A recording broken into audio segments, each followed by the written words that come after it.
Bonjour chers fidèles téléspectateurs, c'est toujours moi, votre représentant de l'école scolaire Ouakamisoro. Aujourd'hui, j'ai le grand plaisir de vous présenter l'avant-dernier chapitre de la géométrie en classe de 8e année. Juste, voici un corpus. Observe les figures suivantes. Observe les figures suivantes. Donc, comme figure, j'ai E, F, G, H. Ensuite, comme première figure. Deuxième figure, A, B, C, D. Je vais essayer de chercher à savoir ce que signifie chacune de ces deux figures. E, F, G, H. Compte combien de sommets, combien de côtés, combien d'angles. Donc là, j'ai comme sommet ici, j'ai E, F, G et H. Ça fait 4 sommets. Bien, je le compte. 1, 2, 3, 4. Je prends d'un côté. EF est un côté, ça c'est un côté. FG, un autre côté. GH, un autre côté. EH, un quatrième côté. Je compte. 1, 2, 3, 4. 4 côtés. Je compte les angles. J'ai l'angle E, l'angle F, l'angle G, l'angle H. Je les compte. 1, 2, 3, 4. Donc ça me fait 4 angles. Bien. Je passe à la deuxième figure. Cette deuxième figure présente également 1, 2, 3, 4, donc 4 sommets.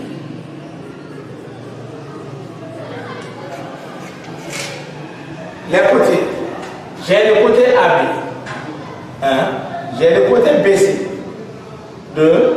J'ai le côté CD. 3. J'ai le côté AD, c'est la même chose. Ça me fait 1, 2, 3, 4. Donc, dans cette figure, j'ai 4 côtés. Les côtés étant des segments. Je compte les angles. J'ai l'angle A, l'angle B, l'angle C, l'angle D. Je compte le nom. 1, 2, 3, 4. Donc 4 angles. Bien. En conclusion, j'ai E, F, G, H qui présentent 4 sommets, 4 côtés, 4 angles. De la même façon, A, B, C, D présentent également 4 sommets, 4 côtés et 4 angles. À ce type de figures, on les associe de noms, on les attribue de noms. Ces figures sont appelées des quadrilatères. Donc, toute figure présentant 4 côtés, 4 sommets et 4 angles est appelée un quadrilatère. Donc, comme titre de la leçon, les quadrilatères. Les quadrilatères. Bien, les quadrilatères. Donc, en petite définition, qu'est-ce que c'est qu'un quadrilatère? Un quadrilatère, c'est simplement une figure, toute figure géométrique présentant 4 sommets, 4 côtés et 4 angles. Donc, dessin et notation en première activité. Activité 1. Activité 1. Dessin et notation. Dessin et notation.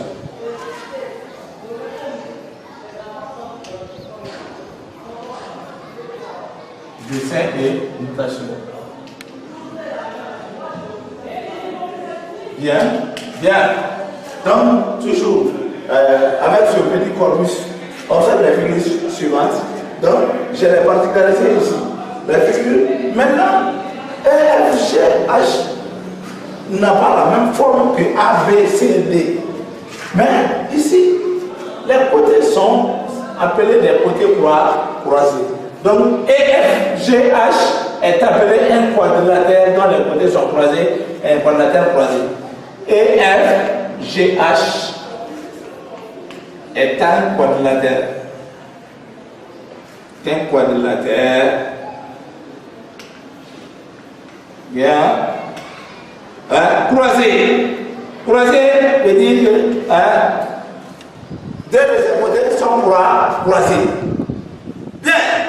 ABCD ressemble à une figure, à un quadrilatère non croisé. C'est un quadrilatère non croisé. Donc je l'écris juste en dessous. J'écris ABCD. ABCD est un quadrilatère. Est un quadrilatère.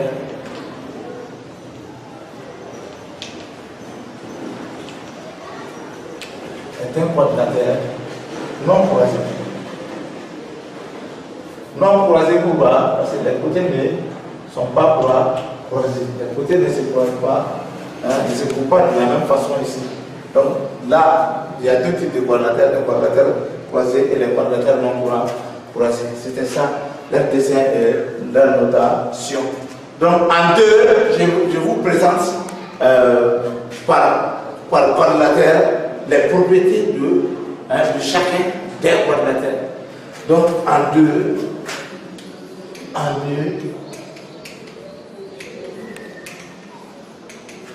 différents types de quadrilatères. Différents types de quadrilatères.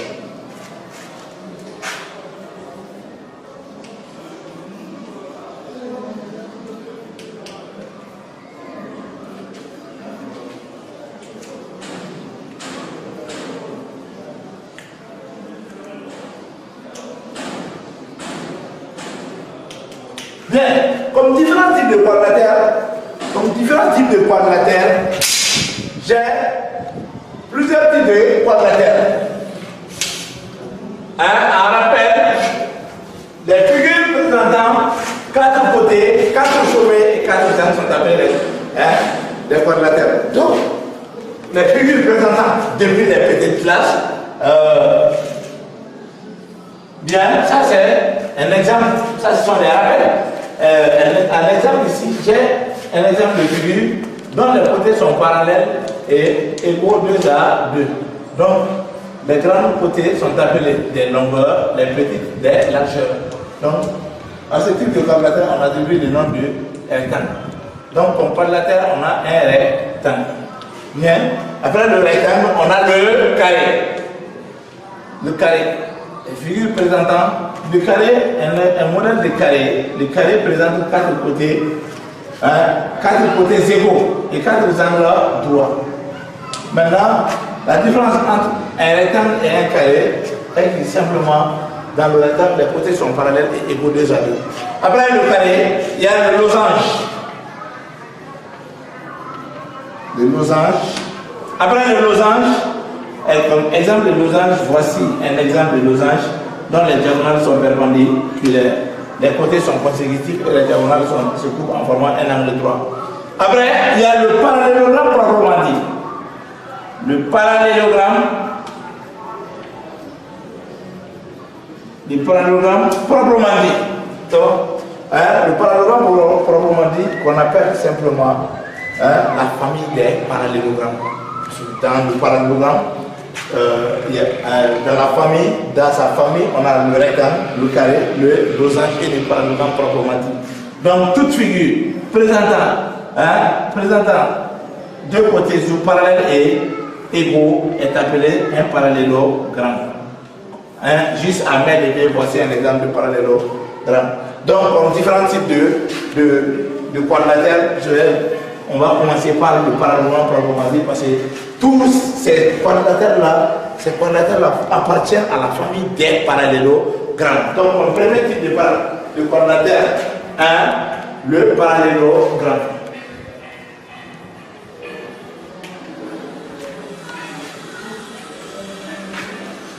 Bien, le parallélogramme.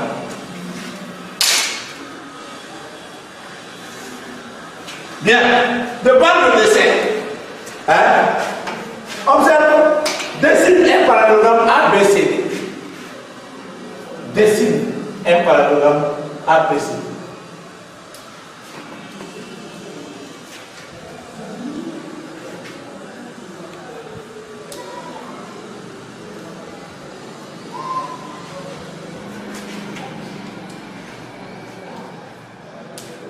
Bien. Voilà. Dessine un parallélogramme ABCD. Puis construit. Puis construit.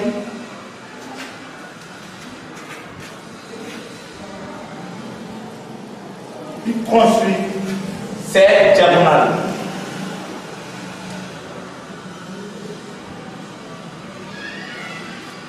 Bien. Que remarques-tu?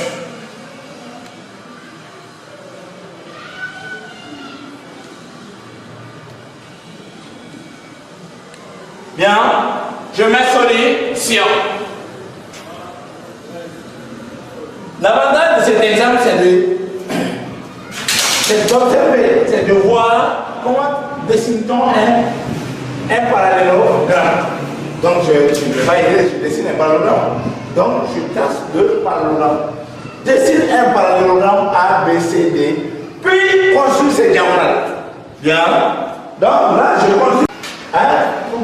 C'est un chapitre que j'ai déjà vu en phase de 7e. Donc, pour cela, je construis d'abord le côté AB. Donc, je vais construire un côté qui s'appelle AB. Le voilà. Le voilà. Et le côté s'appelle AB. De par la disposition des sommets A, B, C, D. Donc, si je quitte A, je viens à B. Et après B, je dois revenir à C. Donc, là, je mets un point quelconque appelé C. C'est comme la constitution du 4e sommet d'un parallélogramme. Ou soit, après C, je tombe sur D. Donc là, je mets D. C'est la même chose.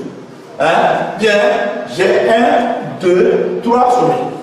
Donc, mon travail va se concentrer sur la construction du 4e sommet. Sur ce, j'utilise le compas. Donc, j'utilise le compas. En quoi faisant? En prenant la mesure du grand côté. Le grand côté, c'est le côté AB. Je prends sa mesure à l'aide du compas. Bien.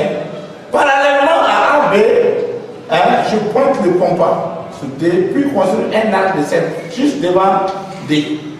C'est comme si j'ai transporté le grand côté parallèlement à A, B, C en D. De la même façon, je remets le compas à 0. Je lui écarte. Je prends un nouveau écartement en prenant la mesure du petit côté, c'est-à-dire AD. Je prends cette mesure-là à l'aide du compas. De façon très simple. C'est bon? Voilà. Donc voici AD. Donc de la même manière, parallèlement à AD, je soulève simplement le compas, je lui pointe sur B. Et puis construire ensuite un arc de cercle qui va couper le premier arc déjà construit. Donc les deux arcs vont se couper en un point, et c'est ce point-là, le 4e sommet de notre parallélogramme, qui est dans ce top A, B, C, D. Donc on a A, B, on a pas C, mais on a D, c'est le point C. Pour parler de parallélogramme, je les relis D.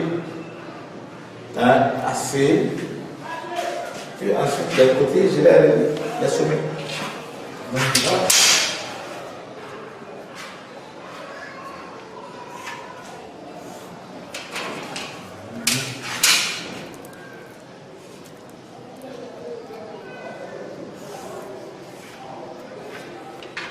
Bien. Donc là, je peux parler de quadrilatère A, B, C, D. Maintenant, pour cela que j'ai un rectangle, un parallélogramme, disons, qu'est-ce que je fais? Je vérifie. J'ai AB, le côté AB est parallèle à DC. Et de même longueur. Donc, ces deux côtés-là sont parallèles et égaux. J'ai ensuite AD, je vérifie. AD parallèle est égal à BC. Donc, un parallélogramme est une figure qui a 4 côtés parallèles et égaux, 2 AD, ou bien une figure, un quadrilatère dont les côtés opposés sont parallèles et égaux. Et la suite, puis construit c'est diagonale. Donc, à la fin de la définition d'une diagonale, la diagonale est le segment qui relie les sommets opposés. Quand voici les sommets opposés sont les sommets qui se font face. Par exemple, le sommet A fait face au sommet C. Le sommet D, B fait face à D. Donc, ainsi, le segment AC est appelé une diagonale que je construis.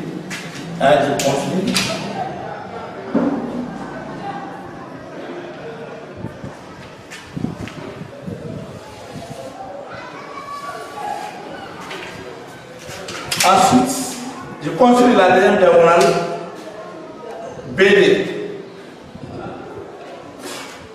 BD aussi est une diagonale. Bien.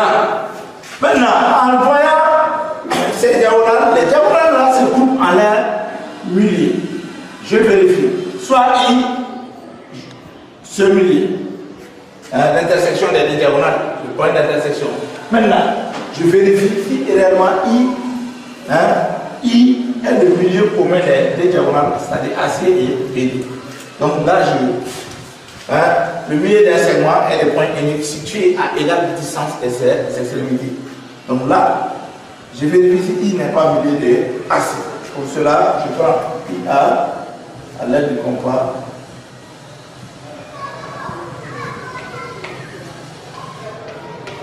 Vérifier. Je vérifie de la même façon. Si I n'est pas milieu de la deuxième diagonale BD, je prends IB,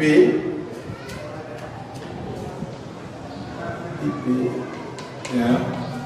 Ensuite, vérifier. C'est vérifier. Donc, I est le milieu. Les diagonales, que remarques-tu? Les diagonales d'un parallélogramme se coupent en l'air milieu. Donc, je remarque que je remarque que les diagonales, je remarque que les diagonales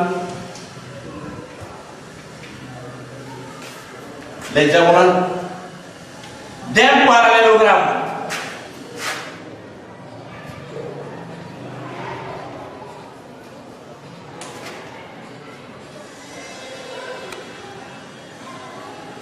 se coupe en l'air milieu.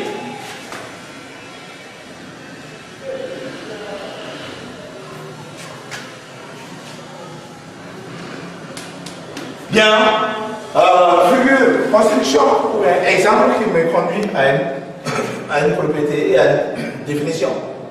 Donc, par définition, je définis maintenant, par définition,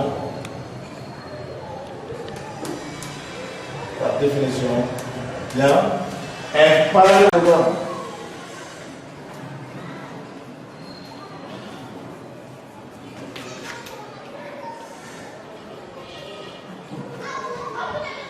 Un parallélogramme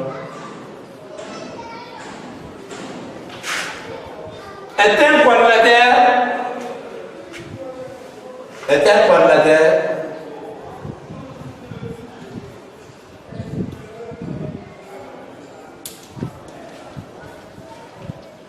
dans lequel les côtés opposés sont parallèles et égaux. Dans lequel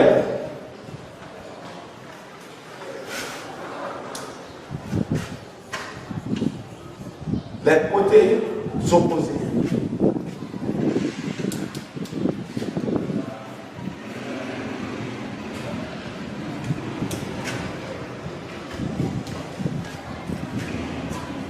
sont parallèles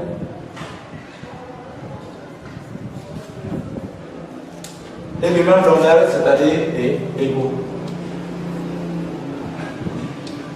Bien, voici en définition très simple.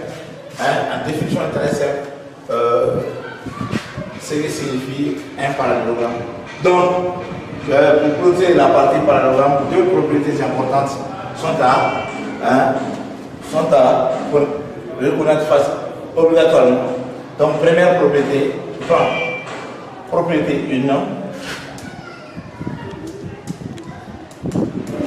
Propriété 1. Une figure géométrique dans lequel une figure géométrique dans laquelle, disons, présentant dans laquelle les côtés sont parallèles et les côtés parallèles sont les côtés opposés sont parallèles et égaux, et ce qu'on appelle un parallélogramme. Ça c'est la première propriété. Donc un quadrilatère, ou bien toute figure, c'est la même chose, un quadrilatère.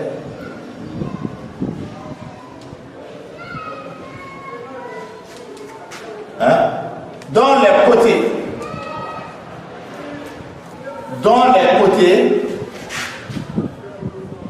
les côtés opposés sont parallèles et égaux.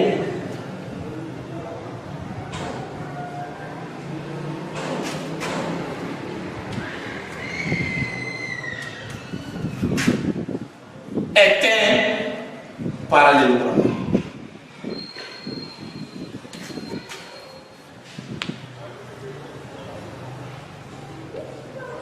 Bien.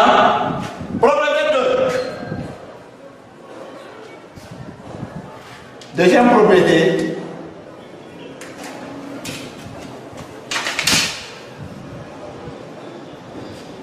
Lorsque les diagonales d'un quadrilatère se trouvent à leur milieu, c'est que ce quadrilatère est un parallélogramme. C'est visible. Lorsque les diagonales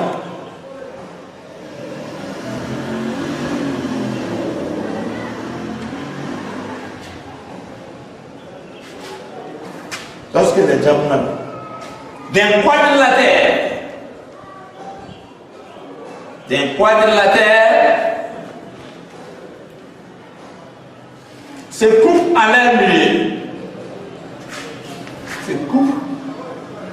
leur milieu,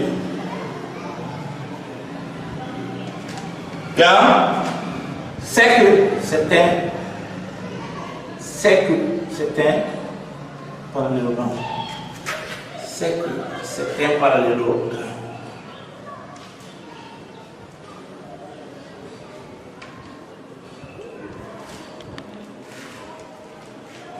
Bien, c'est que c'est un parallélogramme. Bien. Voici, grosso modo, ce que pouvait représenter un parallélogramme. Donc, avec ces deux propriétés majeures. Donc, un parallélogramme, de par sa construction, voici un parallélogramme. Donc, pour le parallélogramme, la partie parallélogramme là, c'est à partir d'ici. Dessiner un parallélogramme, mais la première activité, dessin et notation, c'est là. Observe la figure suivante. Donc, comme avec les quadrilatères, là, on n'en finit pas, on ne peut pas finir en une seule séquence. Je dois vous présenter cette leçon de façon assez simple. C'est-à-dire, pas le tout du coup, mais tour à tour, quadrilatère après quadrilatère. Donc juste après, comme je suis dans la famille des parallélogrammes pour l'instant, donc après le parallélogramme proprement dit, je vais commencer, je vais vous présenter le rectangle. Prochainement, je vous présenterai d'abord le rectangle, sa définition, ses propriétés. Bien, ainsi de suite. Ensuite, le carré, le losange. Il y en a un autre qui n'est pas de la famille des parallélogrammes. Il s'agit du trapèze, tout comme la figure déjà établie. Un exemple de cette figure-là, on appelle ça un trapèze.